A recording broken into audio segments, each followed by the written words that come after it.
Shalom Église, nous vous saluons dans le nom précieux de Jésus. Je suis très contente d'être là encore ce soir. Je dis merci à Dieu pour la santé, pour la force et pour l'opportunité et la responsabilité qu'il nous donne de nous tenir au-devant de vous. J'ai dit sincèrement merci à Dieu. J'ai dit merci aussi à papa et maman pour le choix renouvelé encore à notre regard. Papa, maman, nous vous aimons beaucoup. Merci pour ce que vous êtes pour nous. Merci au collège d'administrateurs, maman Chantal, papa Carlo.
L'autre bord,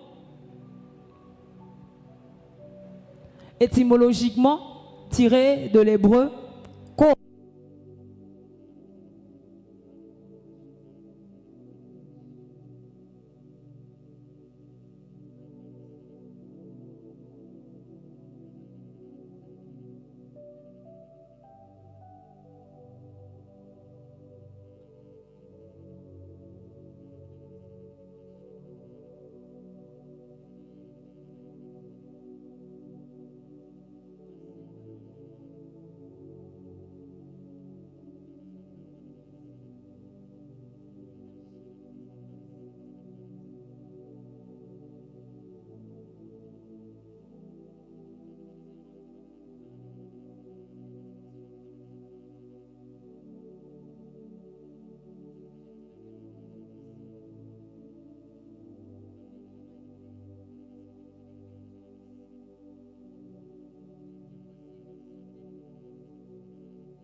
dans la Bible depuis la création, nous voyons un Dieu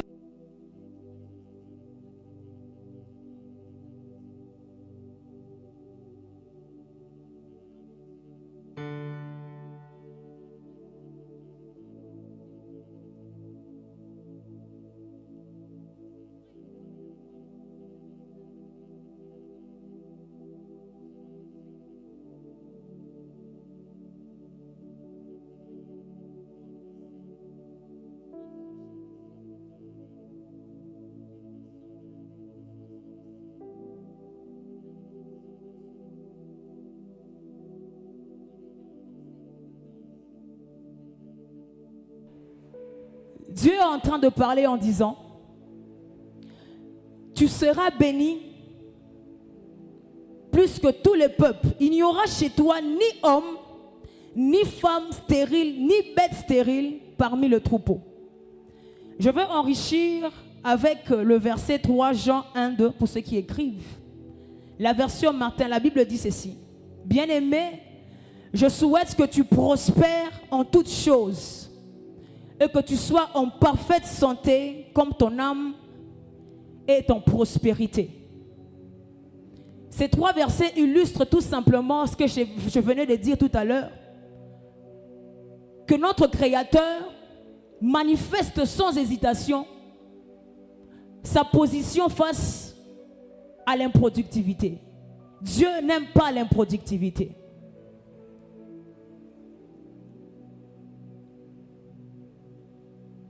Et pourquoi? Parce que toute chose qui n'entre pas dans un cycle de prospérité est appelée à mourir. Amen.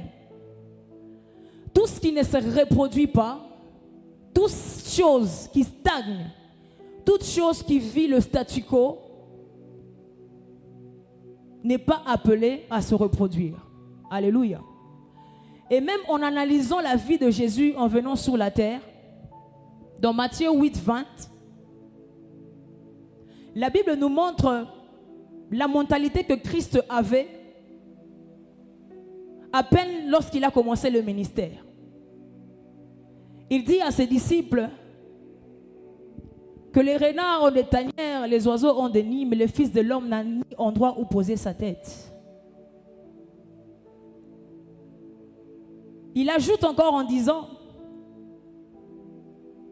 la Bible nous montre un Jésus, un Dieu, un Sauveur, qui s'est promené de ville en ville, de village en village, faisant du bien. On nous montre un Christ, un Jésus très dynamique, très mobile, courant derrière sa mission. Le récit que nous venons de lire ici, dans le livre de Marc 4, 35,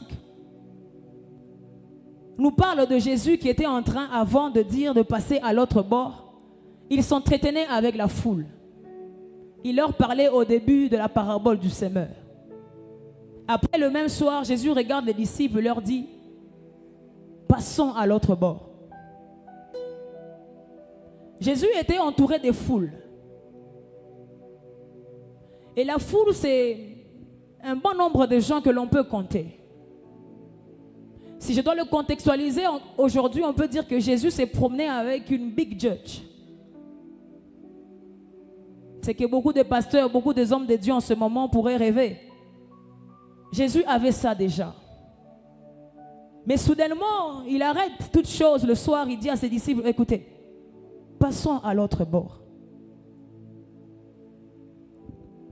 Permettez ici un peu que je puisse parler de Jésus et ses disciples, mais d'insister un peu plus sur la mentalité des disciples qui accompagnaient Jésus. Les disciples que Jésus s'est choisis sont des hommes qui au départ, chacun semblait faire sa vie, d'autres étaient à la pêche, d'autres étaient dans leurs activités. Et donc ce sont des hommes comme ça que Dieu a pris de nulle part et leur a demandé de leur suivre parce qu'il voulait faire de pêcheurs d'hommes. Et tout d'un coup, ces hommes se retrouvent avec un Jésus qui attire des foules.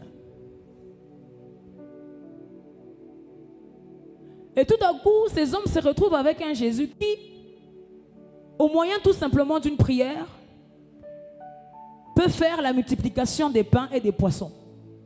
Alors qu'avant ça, ces mêmes disciples pouvaient passer toute une nuit au milieu de la mer, pêcher et ne rien trouver. Mais après, ils tombent sur un monsieur qui, simplement par une prière, en levant les mains, peut faire apparaître de poissons et de pain. Je pense que comme vous et moi, pour ces gens-là, ils pouvaient se dire que voilà, nous sommes tombés sous le gros lot. Là où on pouvait passer des nuits et des heures pour pêcher, avoir des poissons, on ne les trouvait pas. Mais aujourd'hui, on se promène avec un monsieur qui, en levant les yeux vers le ciel, il peut juste rendre grâce et puis, voilà, on a des poissons.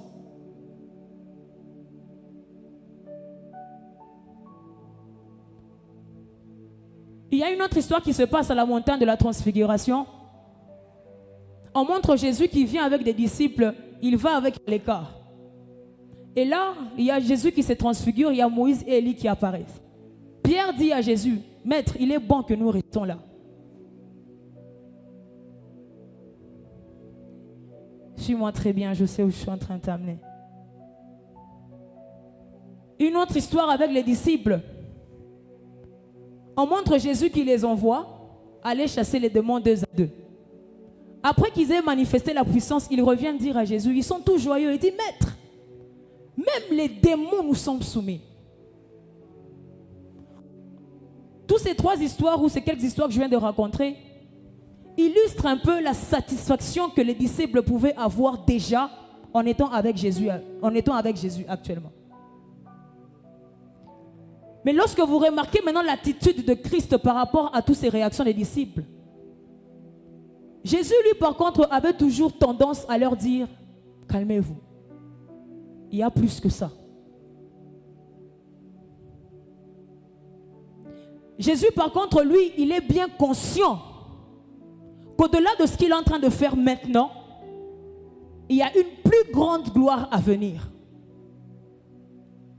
Jésus est très conscient que malgré la multiplication des pains, malgré le fait qu'il voit ses disciples chasser les démons, malgré la foule qui est en train de le suivre de part et d'autre, Jésus, contrairement aux disciples, n'a pas un esprit de contentement. Jésus est conscient qu'au-delà de tout ça, il y a quelque chose de plus grand qui m'attend devant. Amen. Et donc les disciples pouvaient se dire, mais la foule nous suit déjà. Pourquoi ne pas rester là? Le même soir, la Bible dit que Jésus regarde ses disciples et leur dit, passons à l'autre bord. Et lorsque vous lisez le chapitre 5 du livre de Marc, la Bible dit ceci, que lorsque Jésus traverse avec les disciples la mer, lorsqu'ils arrivent de l'autre côté, ils vont rencontrer un homme qui est rempli de plusieurs démons. Un homme que Jésus va délivrer et que par la suite, cet homme voudra suivre Jésus. Jésus lui dit non, rentre dans ta famille. Va prêcher, va dire à ta famille ce que Dieu a fait pour toi. La Bible nous dit ensuite que cet homme, lorsqu'il est rentré, il n'est pas allé prêcher seulement dans sa famille, mais il est allé parler à la Décapole. La Décapole, c'est une région qui est constituée de 10 villes. En d'autres termes, Jésus abandonne la foule parce qu'il sait que de l'autre côté, il y a 10 villes qui doivent être gagnées. Chose que les disciples, eux, au départ, ne connaissent pas encore, ne savent pas encore. Alléluia.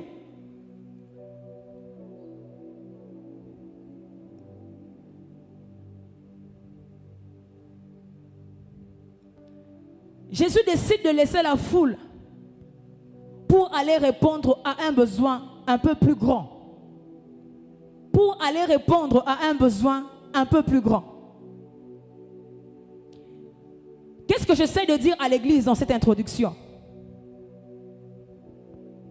Au-delà de ce que tu vois maintenant, au-delà de ce que tu fais maintenant, au-delà du parcours que tu as eu avec Jésus, il y a bien plus encore. Je veux le redire. Il se peut qu'en ce moment, tu aies déjà un background avec le Seigneur qui t'accompagne. Il se peut qu'en ce moment, tu as déjà fait un chemin avec Jésus.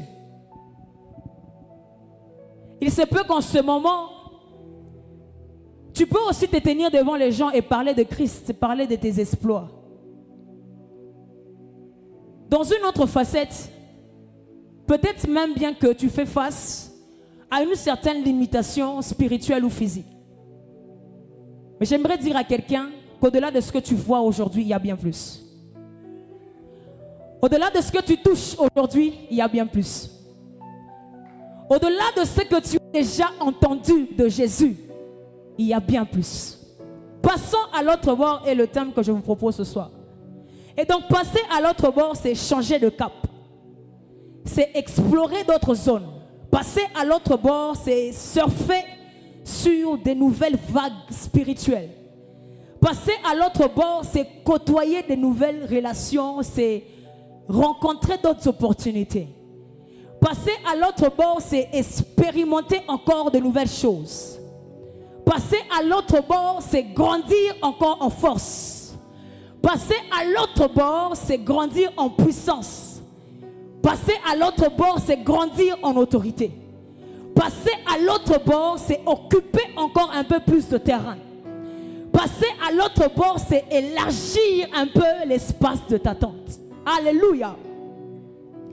Hier, tu as prié pour quelqu'un qui avait peut-être de la fièvre et cette personne a été guérie. Mais laisse-moi te dire qu'à l'autre bord, il y a encore quelqu'un souffrant d'un cancer qui t'attend encore. Hier, tu as peut-être chanté. Pendant que tu chantais, le Saint-Esprit est descendu, a saisi des gens. Mais laisse-moi te dire qu'au-delà de ça encore, il y a des nations qui t'attendent. Hier, tu as prêché, il y a l'onction de Dieu qui s'est manifestée. Mais au-delà de ça encore, de l'autre côté, à l'autre bord, il y a encore plus qui t'attend. Amen. Joseph, hier, tu as interprété le songe de les chansons. Tu as interprété le songe du panetier. Mais laisse-moi te dire qu'au-delà de ça, il y a encore le songe du pharaon que tu dois interpréter. Alléluia. David, hier, tu as peut-être affronté l'ours. Tu as affronté le lion. Mais laisse-moi te dire ce soir, église, qu'au-delà, à l'autre bord, il y a un Goliath qui t'attend, que tu dois affronter. Alléluia. Et donc, ce que tu vois maintenant n'est pas tout. Amen, amen. Ce que tu vois aujourd'hui n'est pas tout. Je suis venu dire à une personne qui en a marre un peu de vivre une certaine répétition des faits et des choses dans sa vie, que la prochaine étape de ta vie est possible. Et je suis venu dire à quelqu'un ce soir par ma prédication, qui est en train peut-être de vivre dans un cercle vicieux, je suis venu t'annoncer que le prochain épisode de ta vie est possible. Vous savez, lorsqu'on suit des séries télévisées, c'est parfois des réalisateurs qui tombent à court de pensées, qui tombent à court d'idées. Vous verrez, il y a certaines séries, lorsqu'ils sortent, on a la saison 1, on a la saison 2, on a la saison 3. À un moment donné, pour attendre la saison 5, il faut encore attendre encore qu'il y ait une autre inspiration. Mais le Dieu créateur que je sers n'est pas un Dieu, lui, qui est à court d'idées, à court de pensées. Lorsque nous sommes venus sur terre, nous ne sommes pas venus sur terre parce qu'il y a un réalisateur qui a commencé la vie avec nous maintenant. Non. La Bible me dit dans Jérémie 29, 11, avant que tu ne sois conçu dans le ventre de ta mère, moi Dieu, je te connaissais déjà. Alléluia.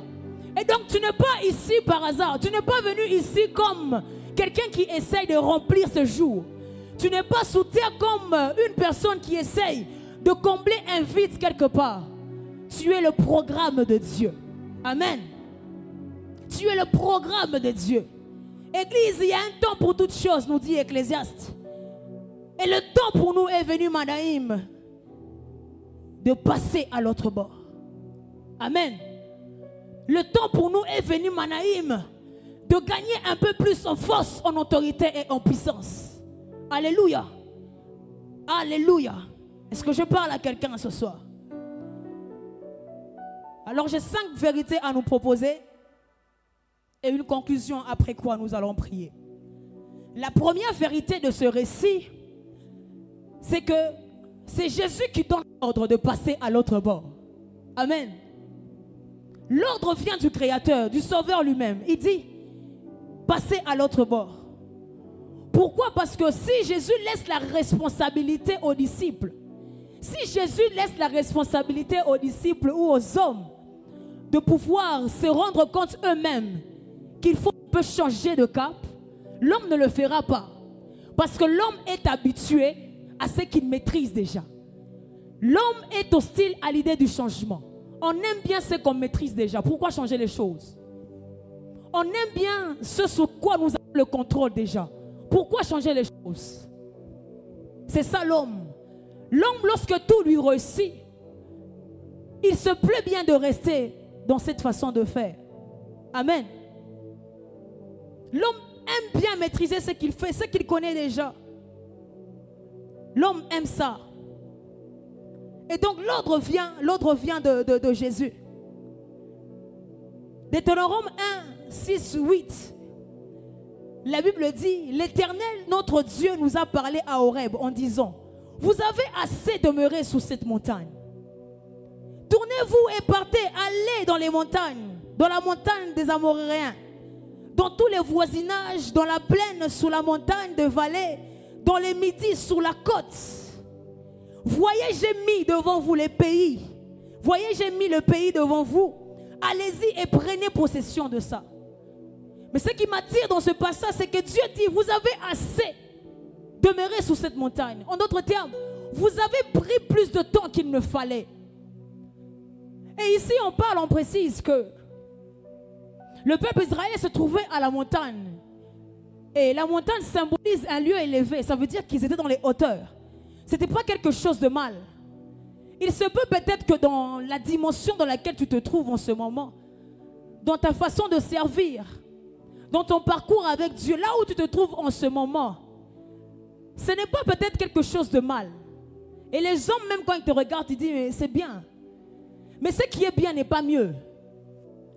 Amen. Ce qui est bien n'est pas mieux. La Bible dit dans le livre de Genèse, dans la création, lorsque Dieu crée le premier jour, il dit à la fin, c'est bon. Mais si c'est bon, arrêtons-nous là. Mais la Bible dit que Dieu ne s'arrête pas là le premier jour. Après, il vient le deuxième jour, il crée encore, il dit c'est bon. Dieu crée jusqu'au sixième jour et là, il dit c'est très bon. Comme pour dire à quelqu'un, tu ne peux pas te permettre d'arrêter parce que les hommes t'ont dit que c'est bien. Ce qui est bien n'est pas encore mieux. Alléluia. Ce qui est bien n'est pas encore mieux.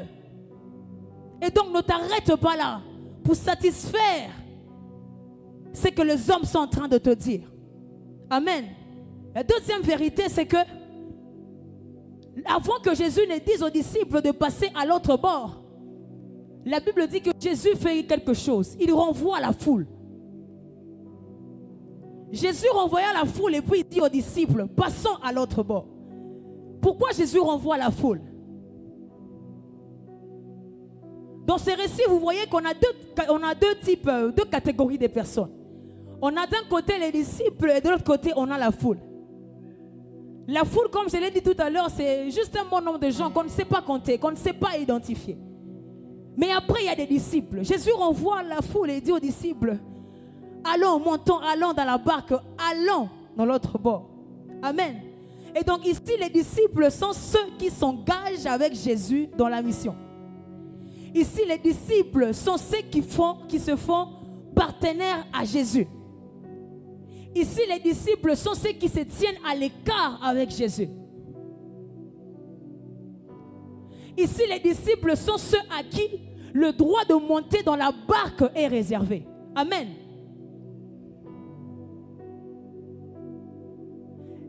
Dieu dit aux disciples, montez avec moi dans la barque, passons à l'autre bord. Et vous remarquerez que tout au long de la traversée, il y a une tempête qui se lève. Après, quand Jésus va faire calmer la tempête, les disciples participent ou bien ils expérimentent là une autre dimension d'un Jésus que la foule ne connaissait peut-être pas. Amen. Et cette tempête n'est pas quelque chose de souhaitable. Cette tempête était une épreuve pour les disciples.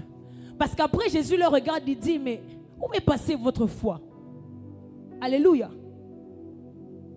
Dieu n'éprouve pas les bébés spirituels. Permettez que je le dise ainsi. Dieu n'éprouve pas la foule. Les épreuves, la tempête qui attendait les disciples n'était pas réservée pour la foule. Cette tempête-là n'était réservée que pour les disciples. Affronter, faire face à la tempête, c'était une épreuve qui était réservée aux personnes qui sont participants dans la mission avec Jésus. Amen. Alléluia. Les épreuves ne sont pas pour des gens que l'on ne sait pas compter, pour des personnes que l'on ne sait pas identifier dans la marche avec Dieu. Lorsque tu fais face à une épreuve, comprends par là que tu es participant de la mission avec Jésus.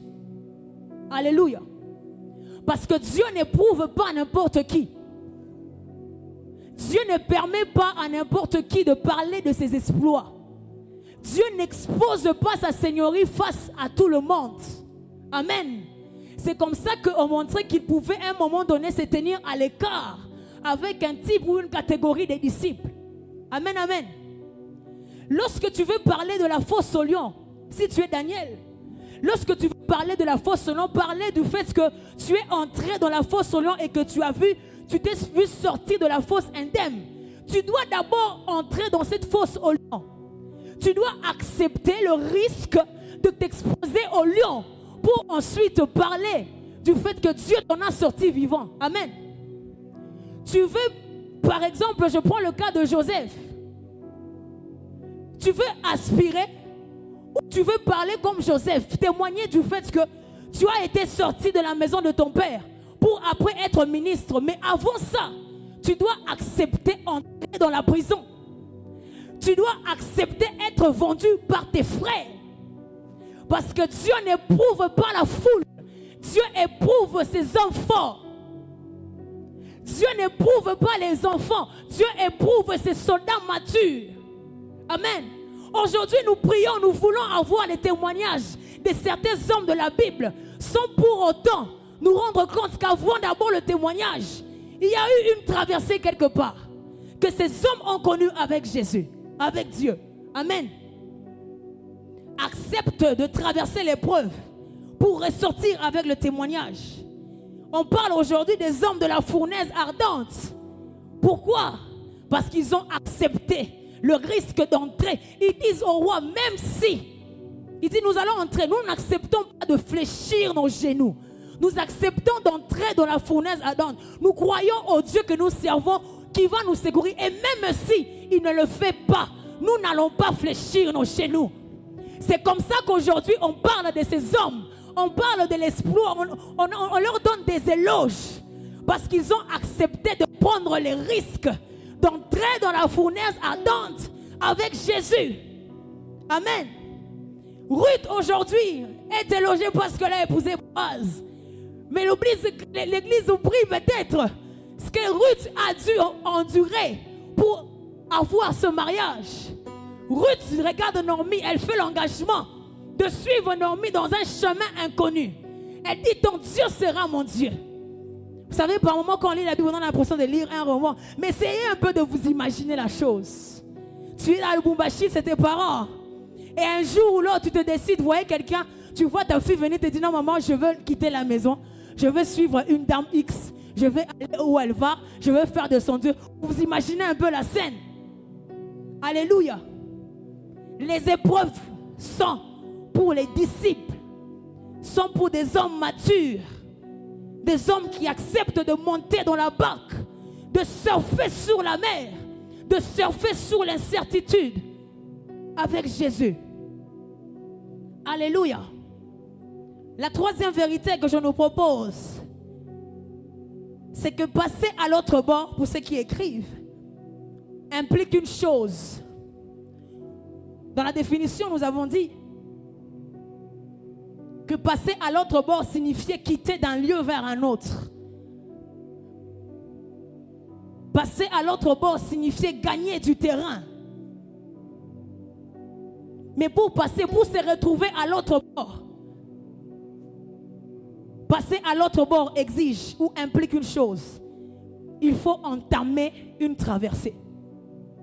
Alléluia. Et la traversée, c'est quoi? La traversée, c'est l'action c'est tout simplement l'action de traverser un espace d'un bout à l'autre. Amen. La traversée, c'est quitter un point A vers un point B. Le moment qu'il y a, la période qu'il y a entre les deux extrémités, c'est ça qu'on appelle la traversée. Et ici, il s'agissait de traverser quoi? Il s'agissait de traverser la mer. La mer ici qui est vue comme symbole du danger, symbole du chaos, symbole de la perdition. Les amis, on parle d'une barque qui est sur la mer. On parle d'un élément, d'un objet en bois qui est sur la mer. Et la mer, c'est un élément qui est en mouvement. Et même dans les recherches, j'ai appris que la mer ici dont il s'agissait de la mer de Galilée. Et la mer de Galilée faisait face à des vents violents. Et ça venait de manière brusque. Aujourd'hui, un peu avant de voyager, vous pouvez prendre la peine de regarder la météo. Mais avec la mer de Galilée, ça ne se passait pas comme ça. C'est-à-dire, vous entamez la traversée, vous ne savez pas quelles sont les intempéries qui vont vous prendre en chemin. Amen. Et donc, traverser ici la mer représentait un risque à prendre. Traverser ici la mer représentait un danger qu'il fallait prendre avec Jésus. La traversée, ce sont ces périodes compliquées et bizarres face auxquelles nous sommes exposés dans la vie. La traversée, ce sont des moments où tout semble être instable. Parce que rien ne se maîtrise dans la mer. Alléluia. Rien ne se maîtrise dans la mer. J'ai regardé un film, je pense que vous le connaissez. Il s'agit du film de Titanic. Quelque part dans le film, c'est lui qui a conçu ce bateau. Il dit, même Dieu ne peut pas faire couler ce bateau. Alléluia. L'architecte de ce bateau se glorifie en disant que même Dieu ne peut pas faire couler ce bateau. Mais ce qu'il avait oublié, c'est qu'il se préparait à se lancer sur une traversée, sur une mer, où il n'y avait que celui qui est assis sur le trône, qui n'avait le contrôle que sur cette mer. Amen, amen. La mer, symbole du danger, symbole du chaos, symbole de la perdition. Quand vous vous lancez dans le voyage vers la mer, et surtout à l'époque avec ce type de barque, aujourd'hui on a encore même des bateaux où les gens peuvent dormir dessus, dormir dedans, sans même se mouiller. Mais pour les cas avec les disciples, c'était pas, pour le cas de Jésus avec les disciples, c'était pas pareil. C'est-à-dire que quand l'eau pouvait se soulever, quand un vent pouvait se soulever, souffler de gauche à droite, l'eau facilement pouvait entrer dans le bateau et les disciples pouvaient se mouiller. Amen, amen. Regardez un peu dans quel état. Regardez, imaginez un peu ce scénario dans lequel les disciples et Jésus s'y trouvaient. La traversée, la tempête, la traversée. Passer à l'autre bord, plutôt, je m'excuse, implique qu'il y ait une traversée. Et pour ces cas, c'était sur la mer. Et la Bible dit que soudain, pendant qu'ils traversaient, il y a une tempête qui va se lever. Pendant la navigation, il y a une tempête, un élément qu'ils n'avaient pas prévu dès le départ va se lever. Ah, Jésus.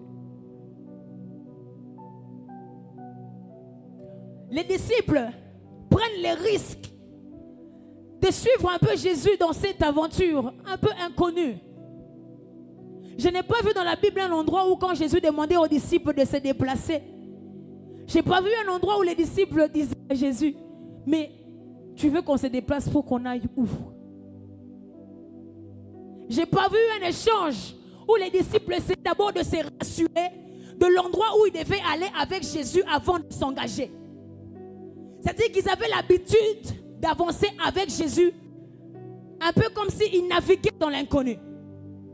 Ils pouvaient se réveiller un jour sur une ville et ne même pas savoir s'ils allaient se coucher sur la même ville. Parce que Jésus pouvait se réveiller comme ça. Il disait, allez les gars, venez. On va aller dans tel village. On va aller dans telle ville. Les disciples s'engageaient avec Jésus dans ce voyage vers l'inconnu. Oh, qu'est-ce que j'essaie de dire à l'église? C'est que si tu marches avec le Seigneur, si dans ta marche avec le Seigneur, tu te rends compte que tu as un peu le contrôle ou la maîtrise de tout ce qui t'arrive dans ta vie, je doute fort que celui qui te conduit, c'est Jésus. Amen. Si dans ta marche avec le Seigneur, tu sembles maîtriser chaque pas où tu mets les pieds, tu sembles avoir une explication à donner à toutes les épreuves qui t'arrivent, je doute fort que ce que tu es en train de vivre vient de Dieu.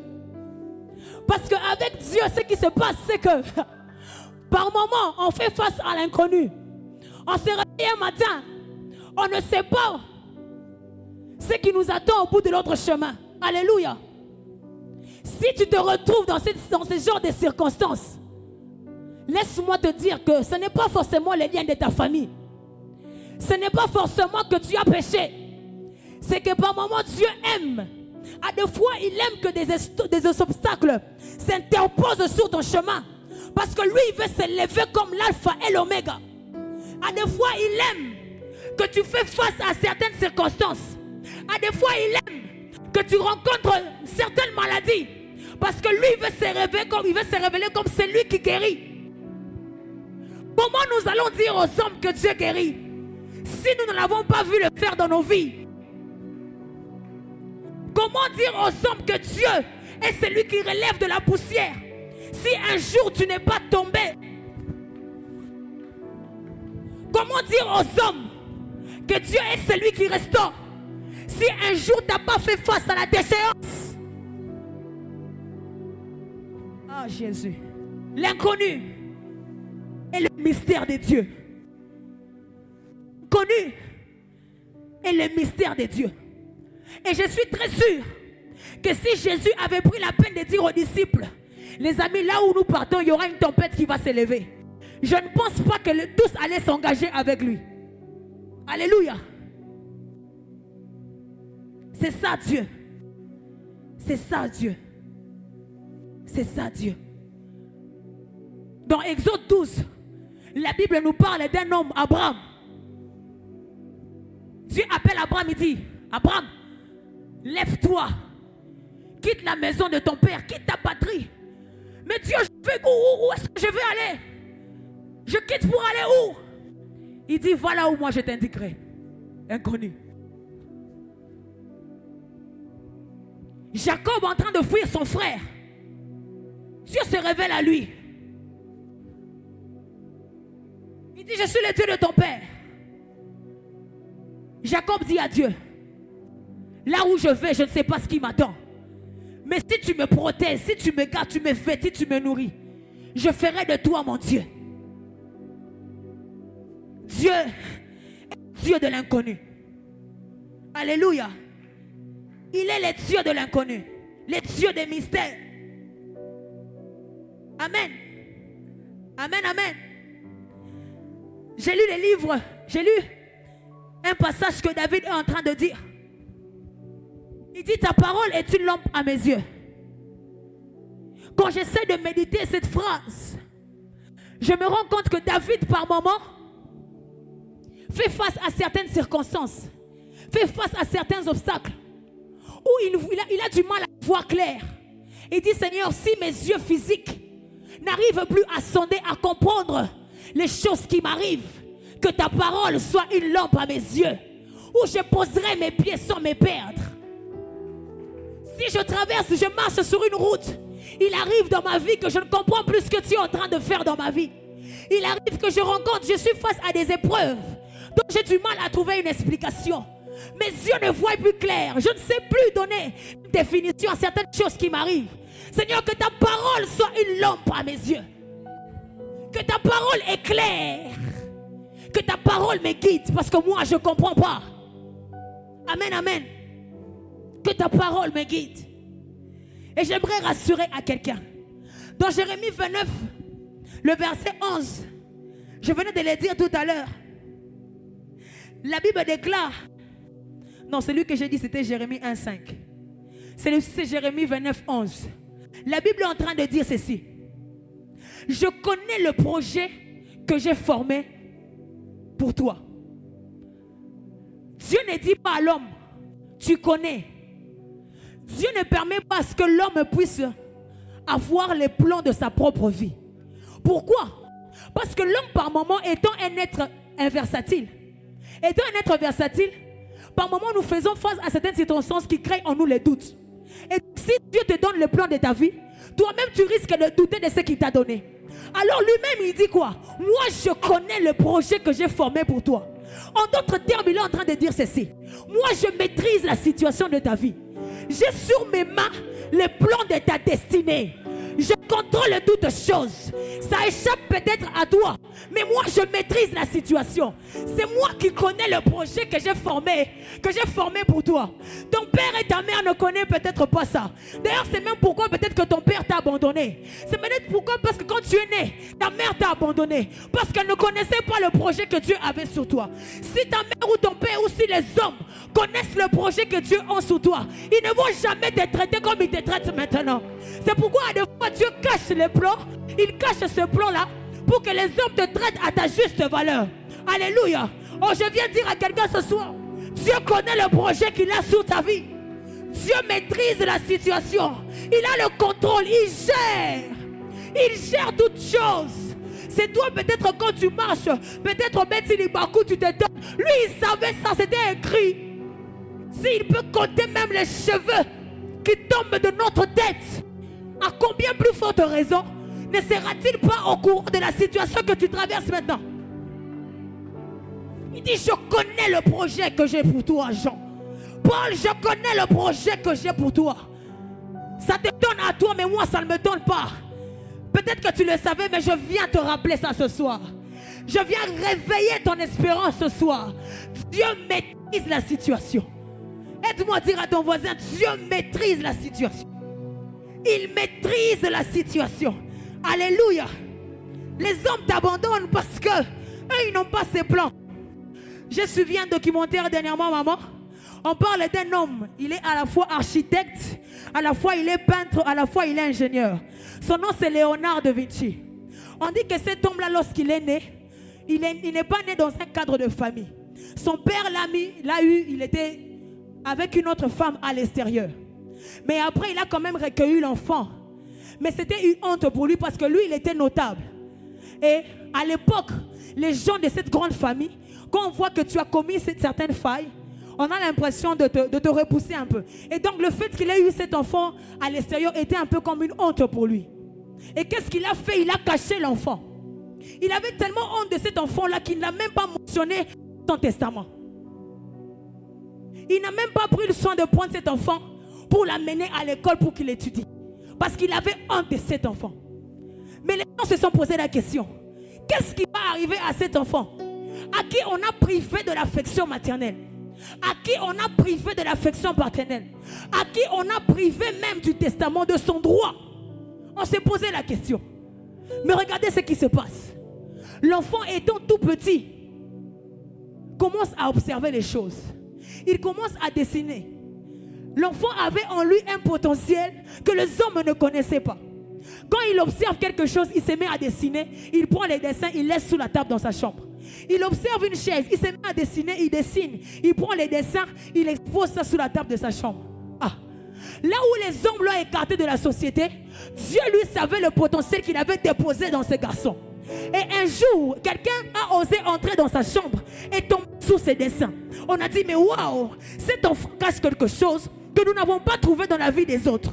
Et c'est comme ça qu'on a découvert cet enfant. Plus il grandissait dans les talents, plus il grandissait dans les potentiels, on a commencé à solliciter ses œuvres. On a commencé à solliciter ses dessins. Aujourd'hui, en physique, on parle de l'énergie à cause de lui. Aujourd'hui, en physique, on parle de la célérité à cause de cet enfant. Et lorsqu'il est mort, l'histoire raconte qu'on a récupéré tous ses pensées. On a mis ça dans le coffre-fort de la France. Vous vous imaginez un peu, si son père connaissait ce qu'allait devenir cet enfant, je ne pense pas qu'il aurait agi de la sorte. Si son père connaissait ce qu'allait devenir cet enfant, je ne pense pas qu'il aurait mis cet enfant à l'écart de la société. Alléluia. Il maîtrise la situation. Amen, amen. Je passe rapidement à la quatrième vérité.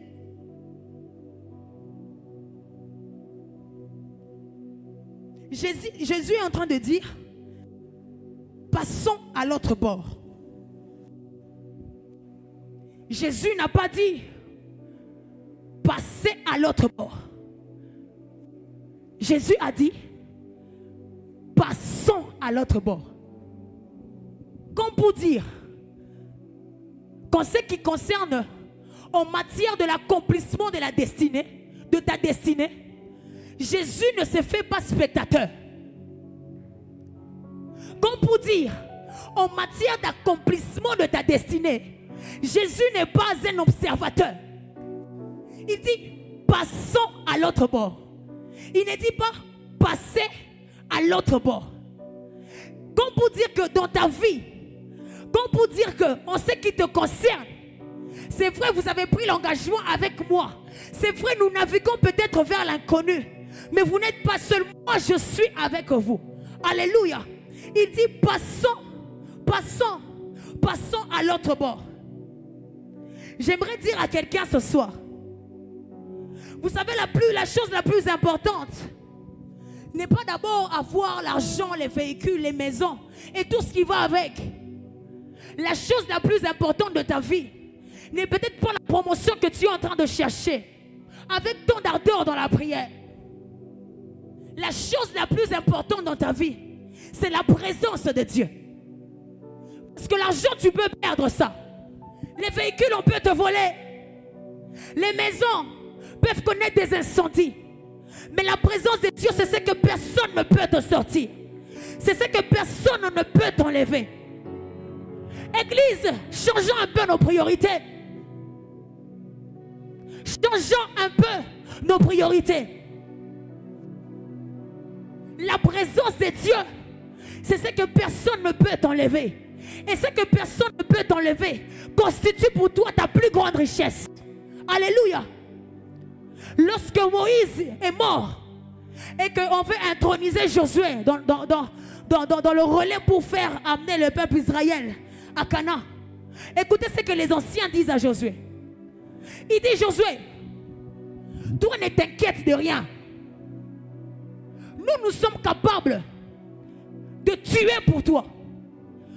Nous sommes capables de porter les armes pour toi. Nous sommes capables de descendre dans le champ de bataille pour toi. Mais Josué a une seule condition. Josué, toi veille seulement à une chose. Que le Dieu de Moïse soit avec toi. Josué, nous on peut tuer pour toi. Nous sommes capables de tuer pour toi. Mais toi veille seulement à ce que le Dieu de Moïse soit avec toi. En d'autres termes, ces hommes étaient capables de tout. Ils étaient capables même de donner leur richesse à Josué. Mais la condition qu'ils donnent à Josué, c'est que Josué, toi, pas toi seulement, pour que les dieux de Moïse, pour que les dieux de ton père soient avec toi. J'aimerais dire à quelqu'un, l'argent que tu cherches là, c'est dans la poche de quelqu'un qui doit te donner ça. Les choses que tu désires avoir de ce monde se trouvent entre les mains de quelqu'un. Mais ce que ces hommes attendent voir de toi, ne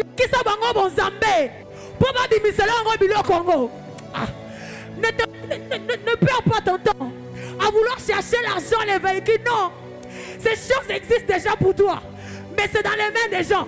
Ce qu'ils attendent de voir, c'est qu'un jour, pendant que tu seras en train de leur visiter, tu arrives là-bas, tu trouves une maman est malade. Pendant que tu imposes les mains, la maman est guérie. Les papas te regardent, ils me disent, tu as besoin de quoi? Tu as besoin de quoi? Tu as besoin de quoi? Église, changez vos priorités. Le monde aujourd'hui a besoin des hommes qui sont porteurs de la présence de Dieu. Qui sont porteurs de la présence de Dieu. La Bible déclare ce jour-là, à la porte de la belle, il y avait un paralytique qui était assis. Ce paralytique était habitué à recevoir de l'aumône venant des gens. En réalité, son vrai problème n'était pas l'argent. Son vrai problème, c'était... Mais comme lui, il ne voyait que l'argent dans la main des hommes ordinaires, il n'attendait que recevoir l'argent. Mais un jour, il est tombé face à des hommes qui n'étaient pas ordinaires. Il est tombé face à des hommes qui portaient la présence de Dieu. Et Paul, Pierre regarde le paralytique, il dit, regarde-moi, regarde-moi. Je n'ai pas le monde que tu demandes. Je n'ai pas le véhicule que tu demandes. Je n'ai pas le mariage que tu demandes. Je n'ai pas le téléphone que tu cherches. Je n'ai pas la promotion que tu cherches. Je n'ai pas le travail que tu cherches. Je n'ai pas la beauté que tu cherches. Mais quelque chose, c'est que j'ai, je te le donne. Au nom de Jésus, lève-toi et marche. Au nom de Jésus, lève-toi et marche. C'est que j'ai, ce n'est pas l'argent, mais ce que j'ai peut t'attirer des millions. Ce que j'ai, ce n'est pas le travail, mais ce que j'ai peut t'attirer une position dans la société. Je n'ai ni or ni argent. Église, je n'ai ni or ni argent ce soir, mais ce que j'ai, je vous le donne. Ce que j'ai, je vous le donne. Au nom de Jésus, reçois ta promotion. Au nom de Jésus, reçois ce que tu peux chercher. Au nom de Jésus, reçois ce que tu cherches. Reçois ce que tu es venu chercher. Ce que j'ai, ce que j'ai. Ah, l'argent ne me donne pas la présence de Dieu. Les véhicules ne m'apportent pas la présence de Dieu. La promotion ne me donne pas la présence de Dieu. Mais la présence de Dieu m'a apporté l'argent. La présence de Dieu m'a apporté des relations. La présence de Dieu peut m'attirer des faveurs. La présence de Dieu peut me connecter à des hommes providentiels de ma destinée. La présence de Dieu me donne l'onction d'interpréter le songe du roi. La présence de Dieu me donne l'onction de dévoiler le songe du roi. Et en dévoilant le songe du roi, j'accède à la royauté. Oh, je sens que je dois faire quelque chose. Je ne sais pas si tu as un besoin, mais présente-le-moi ce soir. Présente-moi un besoin ce soir. Lève ta main droite et présente-moi ce besoin. Il n'y a que toi qui le connais avec ton Dieu. Paradis sakateleba telebroche. Elin tamakun tabaragade. Kapalabashade. Sous les discours persuasifs, mais sous la démonstration de la puissance. Je prie et je demande à Dieu. J'engage le Dieu de mon Père ce soir à répondre à ce besoin. À répondre à ce besoin. À répondre à ce besoin. À répondre à ce besoin. Au nom de Jésus. Est-ce la promotion? Est-ce le mariage? Est-ce le travail? Est-ce les finances? Reçois cela au nom de... Quelqu'un me dit Amen. La présence de Dieu. La présence de Dieu te donne ce que rien au monde ne peut remplacer. Alléluia. Je vais répondre à une question rapidement pour finir. La Bible est en train de dire, dans le livre de Marc, que pendant la traversée, quelque chose s'est passé. Il y a la tempête qui a soufflé.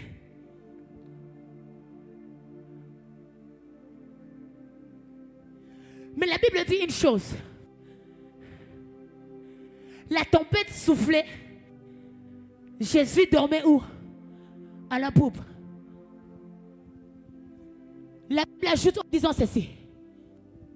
Les vents soufflaient de part et d'autre. Jésus faisait quoi? Il dormait à la poupe. L'eau se remplissait dans la barque. Jésus continuait de dormir. Et à la poupe, les disciples s'agitaient de part et d'autre. Jésus continue de dormir à la poupe.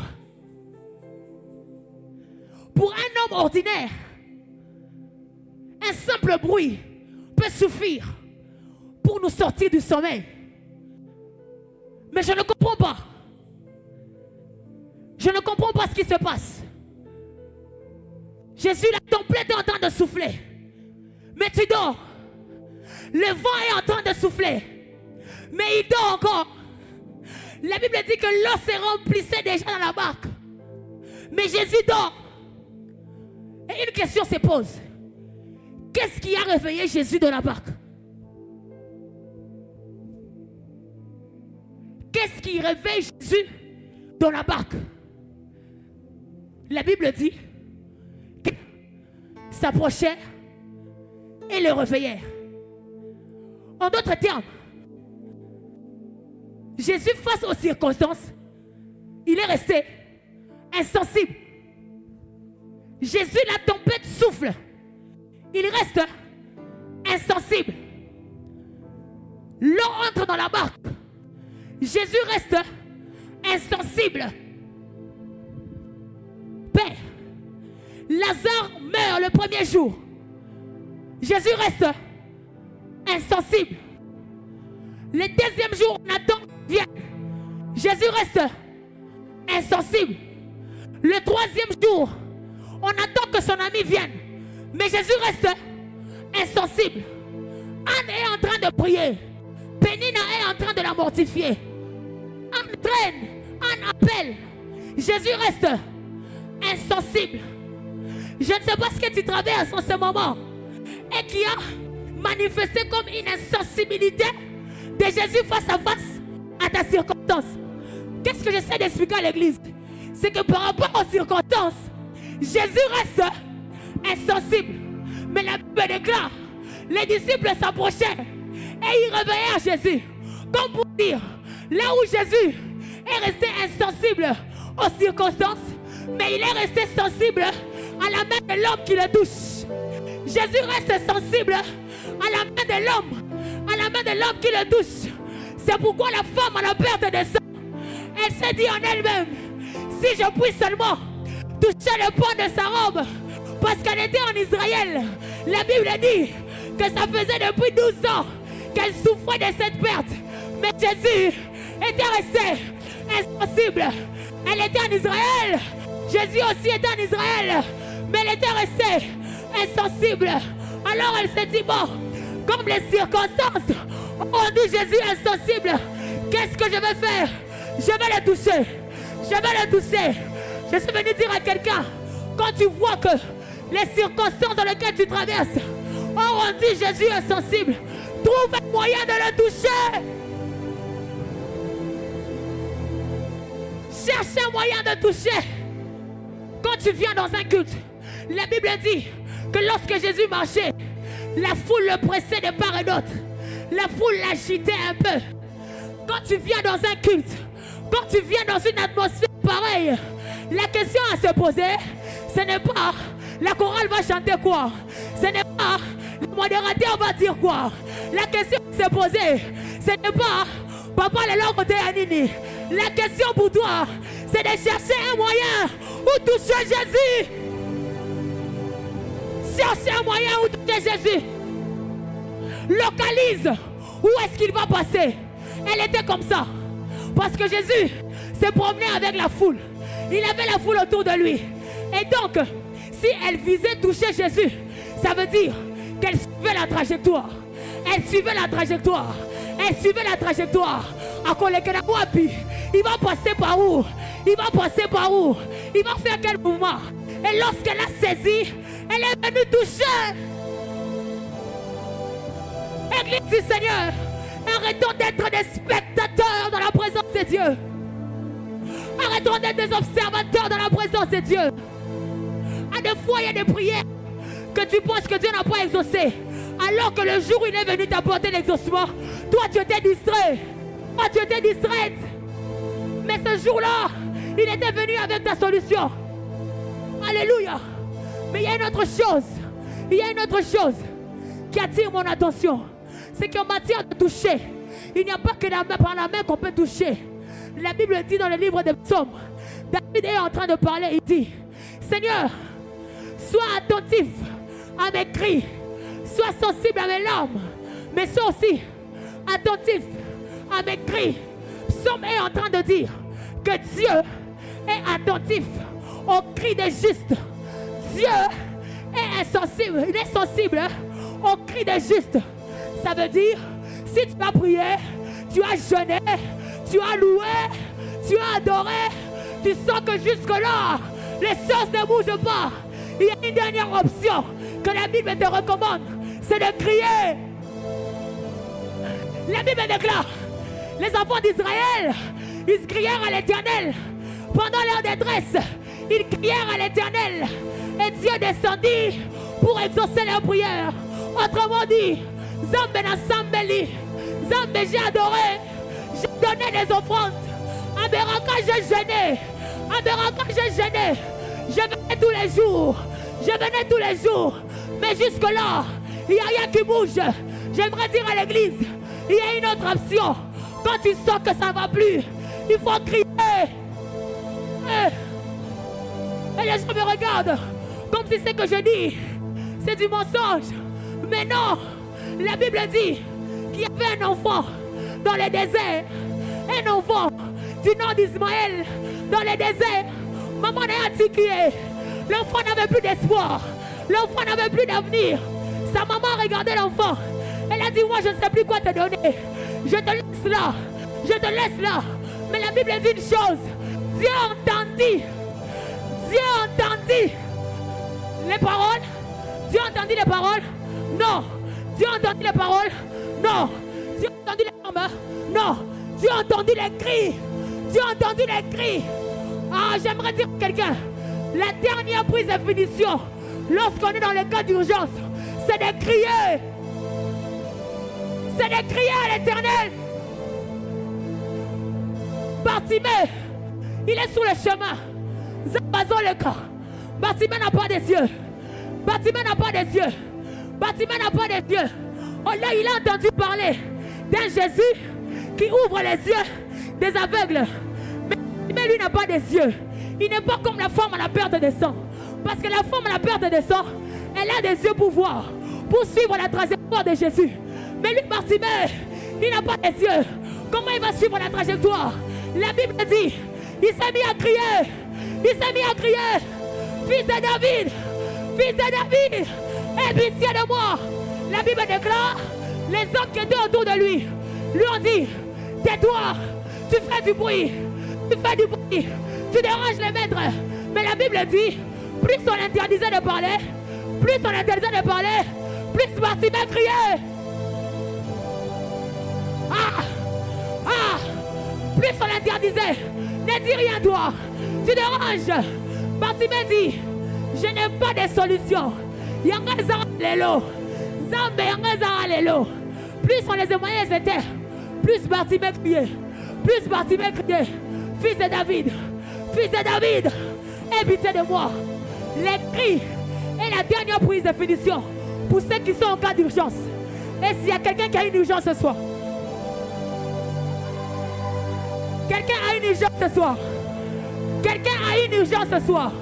Ah, peut-être pour toi, en rentrant à la maison, tu vas trouver ton papa et ta maman. Le matin avant de partir, ils te paieront les transports. Le soir, quand tu vas rentrer, tu vas trouver la nourriture. Quand tu auras besoin de minéral, tu vas leur demander, papa donne-moi. Mais babi soroyo. Tozara na Yesu. Tokende wapi. Quand je suis en cas d'urgence, je ne pleure pas. Parce que pleurer attire la faveur des hommes. Mais moi je crie à l'Éternel. Jésus. Il y a un cas d'urgence. Toi qui penses peut-être que tu as des plans A, tu as des plans B. Moi je n'ai que Jésus. La Bible rajoute une chose. Oh mon Dieu. Jésus à la croix. La Bible déclare, avant de rendre l'esprit, il poussa un cri.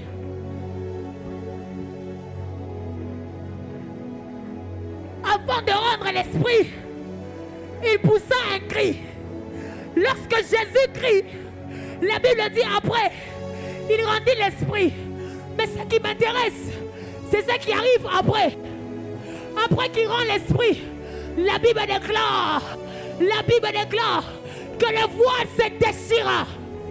Que le voile du temple se déchira. Les rochers se fendirent. Et les sépulcres s'ouvrirent. Les morts sortirent des tombeaux. Sortirent des tombeaux. Il y a des cris qui ressuscitent les morts.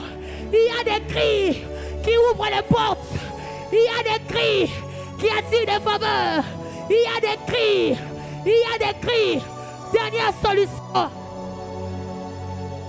que je te propose ce soir. Que je te propose ce soir. C'est de crier. C'est de crier. Les cris sont spirituels. C'est toi qui viens au culte. Tu t'assois du début à la fin.